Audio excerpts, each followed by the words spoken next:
So showing a Nordic hamstring curl, this technique is going to be somewhat specific to our equipment. The Nordic bench, so I should go over the equipment. I'll start with the exercise because that'll be more universal in a different setup. So this here is going to hold my feet, and I got the pad in with the knees. And again, I'll go over the equipment adjustment in just a sec. I want strong core, strong glutes. The movement's only happening from my knees. I'm going to come forward. Hands can be here if we need to. And then I'm going to try and pull myself up, almost like I'm trying to pull my calf into this, which activates the hamstrings as a flexor of the knee. Key things we want to watch out for is not arching the low back. So nice strong core, not shrugging up, just creating tension. And then I like to have some nice control coming up and down. So adjustment on this machine. So can get pinchy on the fingers, so you gotta be careful. But I've lifted this up. This adjustment here has a magnet that keeps it in place. So if I wanna get this flatter, I'm gonna get it set in some of these hooks here. And so a lot of gyms or machines will have this down flat. The key thing is if it's like that, I don't want this to be there. It's gotta be down by this magnet. And then it lays flat and it's a lot more stable.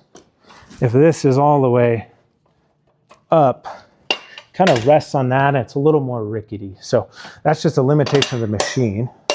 But a lot of gyms will have something that's just flat here. This is going to be a lot more challenging. Technique is the same.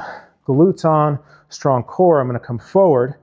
I'm not very good at this exercise. That's about as far as I can go. My hamstrings are on 100%. So I feel like my back wants to arch or my butt wants to shoot back. I'm trying to stay in a straight line. Sometimes I'll have a bench here, or I can just kind of come up. We'll see some videos online where people will go until they kind of fall, and then they'll push themselves up. That can be okay, nothing wrong with that. Sometimes I'll throw in that variation, but it's definitely a more advanced variation because it requires control, some compression on the wrists. So I prefer, if it's flat, to just go as far as you can, hold, and then pull yourself back up, trying to keep everything nice and straight. But if I then get this up at an angle, that helps me adjust into some different positions. And then this pad, this knob here, that adjusts this pad up and down. So you can adjust based on, we want just the knees to be supported.